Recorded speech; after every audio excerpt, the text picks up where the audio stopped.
Hello hello मेरे सभी छात्र और छात्राओं,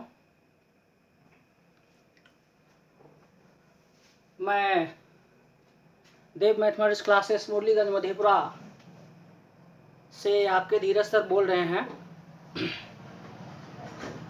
मैं आज आपके लिए ऑनलाइन क्लास के माध्यम से देव मैथमेटिक्स क्लासेस ऑनलाइन क्लास के माध्यम से दो चर वाले रैखिक समीकरण युग्म का एक्सरसाइज 3.1 BTC का सॉल्यूशन लेके आया हूं। इस वीडियो में आप लोगों को दो चर वाले रैखिक समीकरण युग्म का जो एक्सरसाइज है 3.2 उनमें उस चैप्टर का आपका सॉल्यूशन है। ये आपके सिलेबस BTC 10th क्लास का सॉल्यूशन है। ये आपका BT से है, क्लास है आपका 10th मैथमेटिक्स का सॉल्यूशन आपके लिए ले आया हूँ। थोड़ा सा हम आप लोगों को एक चीज का याद दिला दें कि इससे पहले आप लोगों के लिए हम लगभग 3 वीडियो क्रिएट कर चुके हैं और वो तीनों वीडियो, फर्स्ट वीडियो में आपको ये बताया गया कि दो चर वाले रैखिक समीकरण युग्म के बारे में इंट्रोडक्शन दिया गया था, थोड़ा सा ग्राफियर मेथड बताया गया था। नेक्स्ट में आपका इसी प्रकार से 3.1 को सॉल्यूशन किया गया था। फिर थर्ड वीडियो में आप लोगों को दो चर वाले रैखिक समीकरण युग्म का हल बताया गया था। हल का मतलब हुआ सॉल्यूशन। अब दो चर वाले रैखिक समीकरण युग्म को हम दो विधि से हल करते हैं। उनमें से पहला विधि आपका होता है ग्राफीय विधि। पहला विधि क्या बताया था आपको इससे पीछे वाले वीडियो में, ग्राफीय विधि होता है। दूसरा होता है बीजीय विधि। लेकिन बीजीय विधि में 3 विधि आपको पढ़ना है, लेकिन वो तीनों विधि को बैक टू बैक आगे वाले वीडियो में, आगे वाले चैप्टर में ठीक ढंग से आप लोगों के लिए पढ़ना है। लेकिन अभी आपको दो चर वाले रैखिक समीकरण का सॉल्यूशन में फर्स्ट जो ग्राफीय विधि है वो आपको पढ़ना है। ध्यान रहे, आपके मैट्रिक के एग्जामिनेशन में ग्राफ से एक क्वेश्चन जरूर रहता है जो आपको ग्राफ पेपर पे सजाना है, वही आपको आज हम बताने वाले हैं। ध्यान रहे, आपका एक्सरसाइज 3.1 का फर्स्ट क्वेश्चन का पहला क्वेश्चन है, क्वेश्चन नंबर 1 का पहला क्वेश्चन 1 है। आपको पता होगा, आप ध्यान से एक दिन वीडियो नहीं बनाने का, नेटवर्क के कारण आप लोग का वीडियो नहीं बन पाया, जिनमें आप लोग घर पे सॉल्यूशन किए होंगे कि आपको इसके बारे में क्या है और पहला क्वेश्चन आपको क्या है। पहला क्वेश्चन आपको कहता है, पहला क्वेश्चन आपका है कि कक्षा 10 के 10 विद्यार्थियों ने, कक्षा 10 के 10 विद्यार्थियों ने एक गणित की पहली प्रतियोगिता में भाग लिया। कहता है कक्षा 10, पहला x तरह जैसे लिखा हुआ है, ये आपका रोमन का 10 है। कक्षा 10 के 10 विद्यार्थियों ने एक गणित की पहली प्रतियोगिता परीक्षा में भाग लिया है। अब उनमें लड़कियों हैं और लड़कों भी है। आगे कहता है भाग लिया, यदि लड़कियों की संख्या लड़कों की संख्या से 4 अधिक हो तो ग्राफीय विधि से लड़कों और लड़कियों की संख्या आपको क्या कहता है ज्ञात करने पे। तो आप ध्यान से देखिए, पहला समीकरण जो हम बनाए हैं उसके लिए हम क्या किए हैं, मान लिए है, माना कि लड़कियों की संख्या बराबर कितना है x से, लड़कियों की संख्या ही मान ली है x, इसलिए कहता है लड़कों की संख्या से 4 अधिक है लड़कियों की संख्या। इसलिए हम क्या किए हैं, लड़कियों की संख्या को क्या मान लिए हम x मान लिए हैं, तथा लड़कों की संख्या को क्या मान लिए हम y मान लिए। ध्यान से सुन लीजिए, लिखा हुआ है, ध्यान से सुन लीजिए, लड़कियों की संख्या को x माने हैं तथा लड़कों की संख्या को हम y माने। अब आप ध्यान पूर्वक अगर वीडियो को देखते हैं तो उसमें लिखा हुआ है और आपके बुक में भी लिखा हुआ है कि उसमें लड़कियों भी और लड़कों भी दोनों मिलके कक्षा 10 का विद्यार्थी एक पहेली प्रतियोगिता में भाग लेता है। तो यहाँ पर x प्लस y बराबर 10, x हो गया लड़कियों की संख्या, y हो गया लड़कों की संख्या, दोनों को जोड़ के 10 स्टूडेंट उस पहेली में भाग लेता है।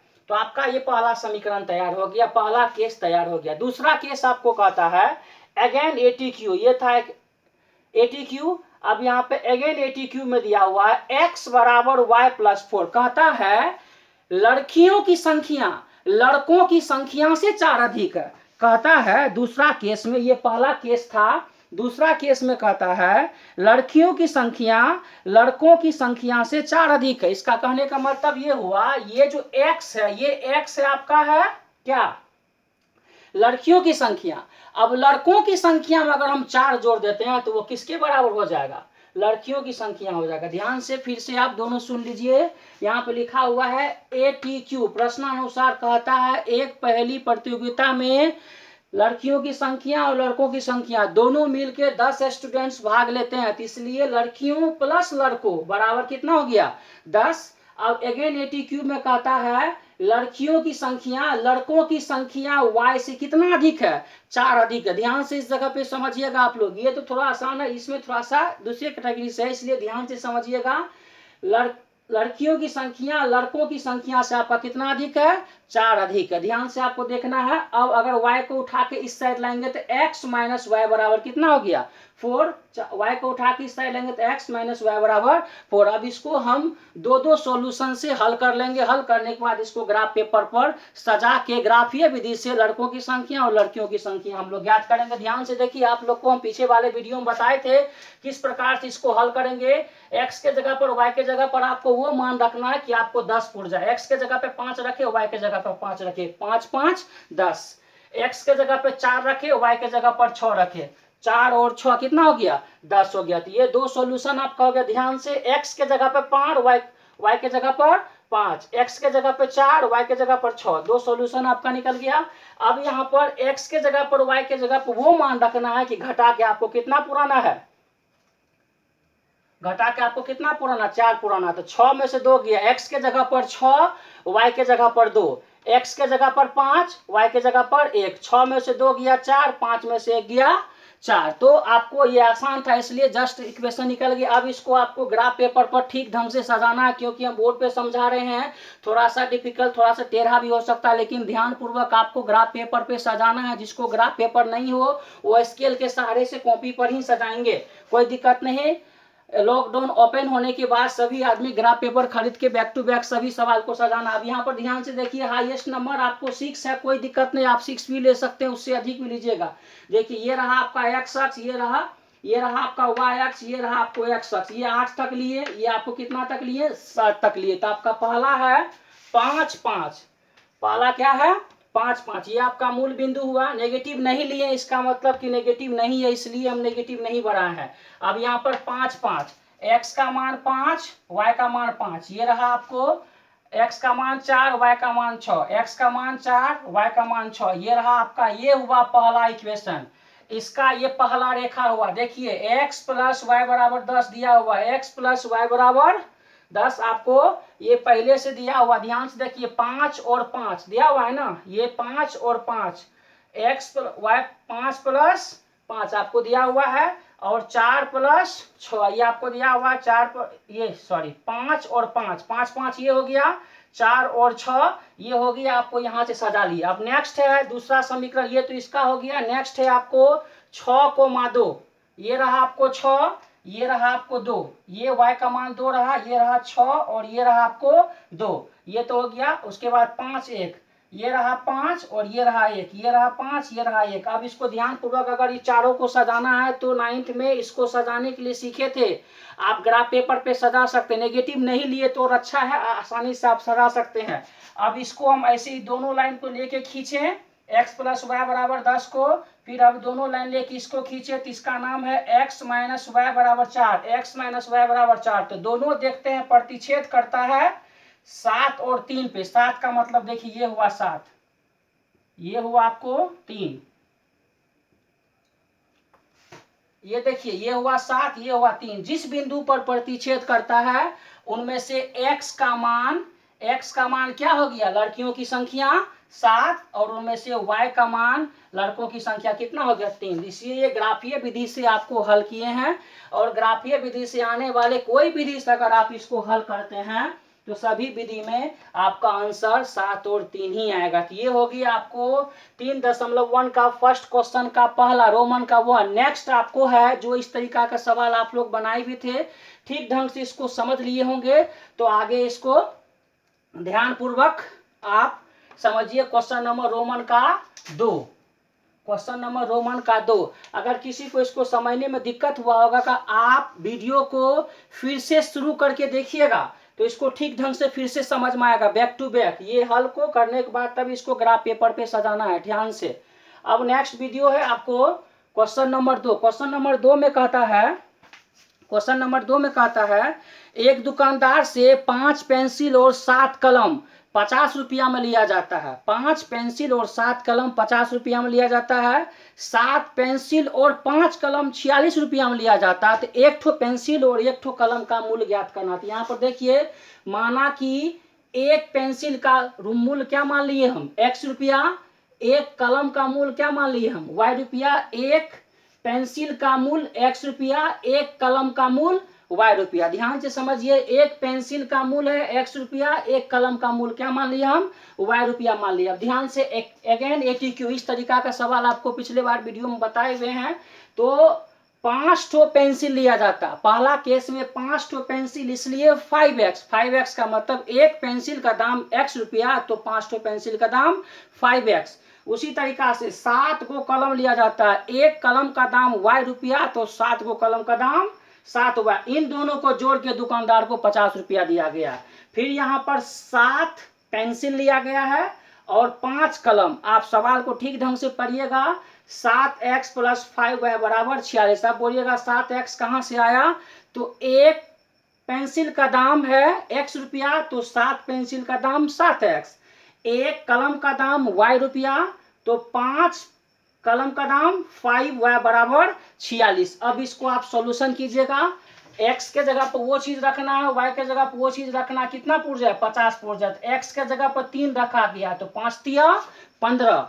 7x, y के जगह पर 5 रखा गया, 7 पंच 35, इधर हो गया 15। कितना पुर गया, 50 पुर गया। फिर x के जगह पर 10 रखा गया, 10 पंचे 50, y के जगह पर 0 रखे, तो 50 + 0 कितना पुर गया, 50। ये पहला सॉल्यूशन हो गया।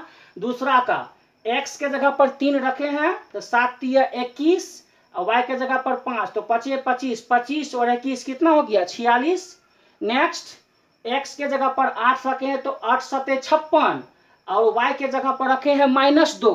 y के जगह पर रखे हैं -2, तो 5 दूना 10, यानी कि माइनस से गुना किए तो -10, और 56 में से -10 गया, कितना बच गया, 46। इस हल को ठीक से समझना है तो वीडियो को फिर से पीछे करके ध्यान से देखिएगा तो आपको समझ में आएगा। और ये हल भी आपके लिए सेटिस्फाई है और अपने मन से भी आप हल निकाल सकते हैं। जरूरी नहीं है कि ये हल भी हो तो आपके लिए है, आप दूसरा हल भी निकाल सकते हैं, क्योंकि अनेकों हल इसका निकल सकता है। आप इसको मिनिमम 2 हल निकाल के सजाइएगा। तो आप यहाँ पर देखिए, पहला बॉक्स को हम सजाते हैं 3 और 5। 3 और 5, तो x का मान 3 और y का मान 5, ये रहा। x का मान 3, y का मान 5, ये रहा। x का मान 10, y का मान 0, तो यही होगा। तो ये देखिए खींचा गया है, ये खींचा गया। ये हुआ पहला समीकरण, 5x + 7y = 50। दूसरा 3 और 5 दोनों ही है, यही इसी जगह पर होगा। एक ठो ये हुआ, एक ठो ये हुआ। 3 और 5 वही है, जैसे इसमें है वैसे इसमें भी 3 5 यही होगा आपको। फिर 8 और -2, x का मान 8 अब नीचे आएगा क्योंकि नेगेटिव है, तो 8 के नीचे देखिए ये -2 इस जगह पर दिए। किसका हो गया, 7x 5y = 46, ये इसका हो गया। ये वाला हुआ इसका, ये वाला हुआ इसका। अब दोनों रेखा को अगर खींचे हैं तो देखिए किस जगह पे क्रॉस किया है, 3 और 5 के जगह पे क्रॉस किया है। जिस जगह पे प्रतिच्छेद करेगा वही उस सवाल का हल होगा। देखिए x का मान 3 है, y का मान 5 है, तो x का मान 3 निकला, तो इसका मतलब हुआ एक पेंसिल का कीमत कितना रुपया है, 3 रुपया, और एक कलम का कीमत कितना रुपया हो गया, 5 रुपया। ये हो गया आपको दोनों सवाल का आंसर। ठीक ढंग से आपको समझने के लिए वीडियो को पीछे करके अगर आप ध्यान से देखिएगा तो आपको समझ में आएगा, बार बार देखिएगा तो समझ में आएगा। एक ही बार देखने से समझ जाएगा ये पॉसिबल नहीं है, लेकिन फिर भी ठीक ढंग से आपको बार बार देखना है। अब आगे हम आपको बुक निकाल के बताते हैं कि आपका एक्सरसाइज आपका क्या कहता है, आगे आपका क्या है आप देख लेते हैं।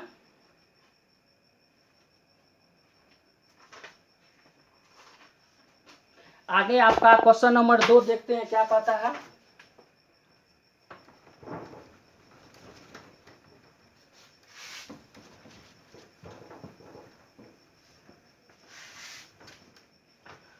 क्वेश्चन नंबर 2 में कहता है कि अनुपातों A1/A2 B1/B2 और C1/C2 को तुलना करना। तुलना का मतलब बराबर करके देखना है कि निम्न समीकरण प्रतिच्छेद करता है, समानांतर होता है, संपाती होता है। कहता है A1/A2 B1/B2 C1/C2। तीसरा वीडियो में जो आपको रूल बताया गया था कि आपको बिना ग्राफ खींचे हुए आप कैसे पता कीजिएगा कि उस समीकरण का ग्राफ प्रतिच्छेद करेगा, समानांतर करेगा, संपाती करेगा, ये आपको हम पहले बता चुके थे। इसलिए ध्यान पूर्वक आपको समझना होगा और समझ के आपको ग्राफ पेपर पर सजाना होगा। लेकिन उससे पहले ही आपको पता चल जाए कि ये संपाती है, समानांतर है, ये कैसे होगा, ये आपको ध्यान पूर्वक अभी देखना होगा।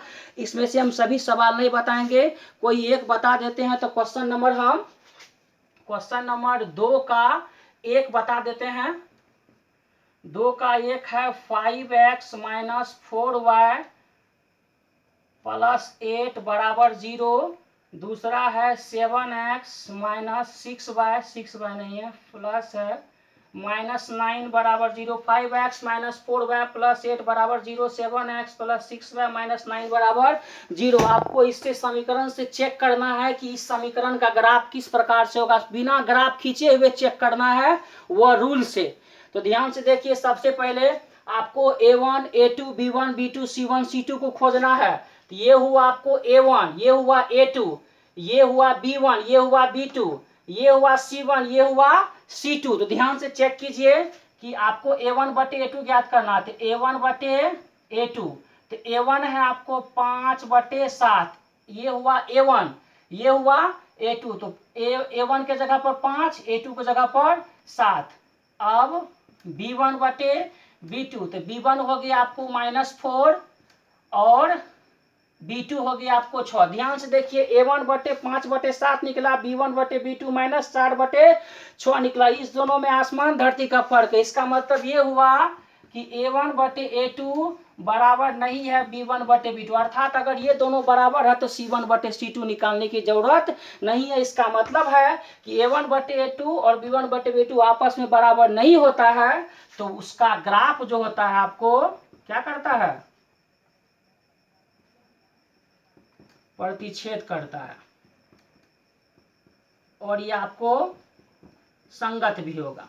यही हो गया आपको आंसर। इसी तरीका से आप दो चर वाले रेखिक समीकरण, इसमें तीनों है, तीनों को A1, A2, B1, B2 और C1, C2 को खोज के आप चेक कर सकते हैं कि इस समीकरण का ग्राफ प्रतिच्छेद करता है, इस समीकरण का ग्राफ समानांतर है, इस समीकरण का ग्राफ संपाती है। इसको बिना ग्राफ खींचे हुए ही आपको चेक कर देना। यही आपका सवाल का आंसर हो गया। अब ध्यान से आगे देखिए, इसमें आगे और आपको कहता है,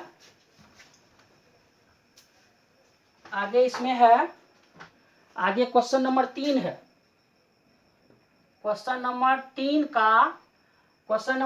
तो क्वेश्चन नंबर 3 में कहता है सेम टू सेम वो भी क्वेश्चन है, क्वेश्चन नंबर 2 की तरह ही क्वेश्चन नंबर 3 है। क्वेश्चन नंबर 2 में आपको 2 क्वेश्चन छूट गया, इसको घर पे आपको सभी को बनाना है। अब क्वेश्चन नंबर 3 का हम आपको 3 नंबर बता देते हैं। क्वेश्चन नंबर 3 का 3 नंबर बता देते हैं, क्योंकि ये सबसे थोड़ा सा डिफिकल्ट है, बाकी सब आसानी है। 3 नंबर बता देते हैं। 3/2 x + 5/3 y = 7। 3/2 x + 5/3 y = 7। दूसरा है 9x - 10 y = 14। ये आपका हो गया दो चर वाले रेखिक समीकरण का 2 हुआ। क्वेश्चन नंबर 3 का 3 हम बता रहे हैं। उसके बाद आपका 1 नंबर, 2 नंबर, 4 नंबर, 5 नंबर आप लोग घर पे बना लीजिएगा। एक बता देंगे तो इस अनुसार से सबको चेक करना। लेकिन अब क्वेश्चन नंबर 2 क्वेश्चन नंबर 3 में क्या अंतर है। क्वेश्चन नंबर 2 में जांच करने के लिए कहता है कि समानांतर, संपाती, प्रतिच्छेद है, लेकिन इसमें कहता है जांच कीजिए कि ये संगत है या असंगत है। तो ध्यान रहे संगत में 2 आता है, संगत में प्रतिच्छेद और संपाती, ठीक है। संगत में ये 2 आता है, लेकिन असंगत में मात्र समानांतर आता है। ध्यान रहे, अगर आपको ये दोनों आए तो संगत है, अगर ये आए तो समानांतर है। ध्यान रहे, अब चेक करते हैं कि ये कौन सा आता है। ध्यान से आप चेक कीजिए। अब इसमें देखिए A1/A2 आपको चेक करना है। यहाँ पे A1 क्या है 3/2, B1 क्या है 5/3 और C1 है 7 नहीं -7। अब कैसे -7, ये 7 उठ के इधर आएगा, 7 उठ के इधर आएगा, तब वो C1 होगा। और उसी प्रकार से यहाँ पर भी C2 14 उठ के इस साइड आएगा, तब वो C2 होगा। ध्यान रहे, इससे पहले बारे में सब इधर था, इस साइड 0 था, इस साइड हमको 0 करके 7 को उठा के इधर लाना, 14 को उठा के इधर लाना, दोनों इधर उठ के इधर आएगा, दोनों क्या हो जाएगा माइनस होगा। अब चेक करते हैं A1/A2, तो ये हो गया आपको 3/2, A1 है 3/2, ये हो गया 9। अब इसको चेंज कीजिएगा तो 3/2, 9 ऊपर जाएगा नहीं, 9 नीचे आ जाएगा। ये इतना बटे अगर 1 करते हैं तो 1 ऊपर जाएगा, 9 नीचे आएगा, 3 तिया 9, तो निकल गया आपको 1/3, 3 दूना 6 निकल गया। अब इसी तरीका से आप निकालिएगा B1/B2 निकालिएगा, तो B1 हो गया आपको 5/3, ये हो गया आपको -10/1। B1 ये हो गया B2 -10, आप चेंज कीजिएगा तो 5/3, 1 गुना 1 ऊपर जाएगा -10 नीचे आएगा, 5 से काटेगा 5 दूना 10, ये हो जाएगा 1/3 दूना 6, यहाँ माइनस है तो -6, क्योंकि -10 था। ध्यान से देखिए A1/A2 निकला 1/6, B1/B2 निकला -1/6, इसका मतलब हुआ A1/A2 बराबर नहीं है B1/B2 का। अर्थात यदि अगर ये दोनों बराबर होता, अगर ये माइनस नहीं होता तो दोनों बराबर होता, हम C1/C2 भी निकालते, लेकिन C1/C2 का यहाँ वर्क नहीं है, ये दोनों आपको बराबर नहीं निकला, ये दोनों आपको बराबर नहीं निकला। इसका मतलब है रेखाएं प्रतिच्छेद क्या होगा, संगत होगा। संगत और असंगत चेक करना है, संगत के लिए ये दोनों होगा, असंगत के लिए मात्र ये होगा। इस तरीका से आपको क्वेश्चन नंबर 3 का सभी को सॉल्व कर देना है। अब देखिए ध्यान पूर्वक, क्वेश्चन नंबर 3 हो गया ये।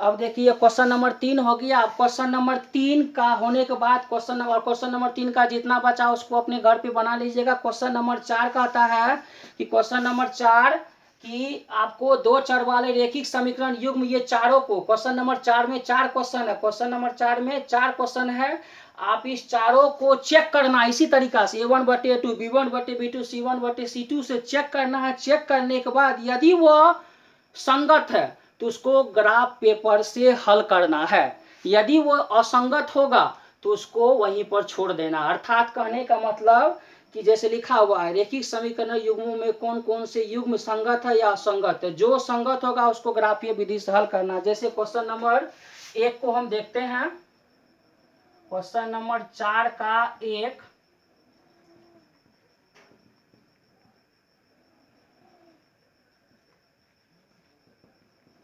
ये हो गया आपको क्वेश्चन नंबर 4 का 1। अब इसको हम चेक करते हैं, यदि आपका ये संगत निकलेगा तो इसको ग्राफ पेपर पे आपको खींचना है, यदि आपको ये असंगत निकला तो आंसर आपका वही हो जाएगा। तो चेक करते हैं हम लोग A1/A2, तो A1 नहीं कुछ है तो यहाँ कितना होगा 1, यहाँ पे कुछ नहीं छुपा हुआ, कुछ नहीं है तो इसका मतलब 1, यहाँ पर कितना दिख रहा है 2।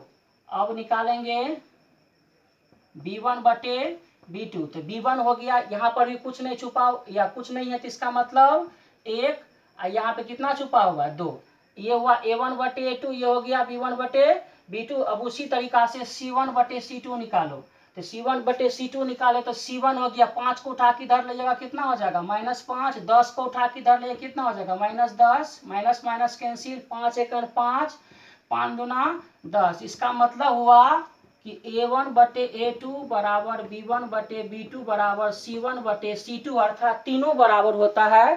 तो इसका मतलब हुआ कि रेखाएं समपाती होगा। क्या होगा, रेखाएं समपाती होगा। समपाती का मतलब हुआ संगत होगा, और इसका हल होगा आपको अनेक।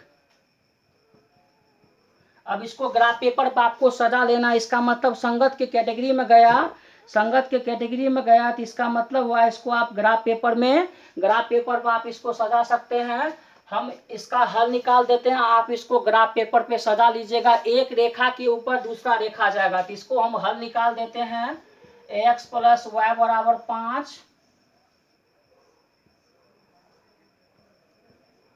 5 पुराना है तो 1 और 4, 2 और 3 हल निकल गया। पहला समीकरण का हल निकल गया। दूसरा समीकरण 2x प्लस 2y बराबर 10,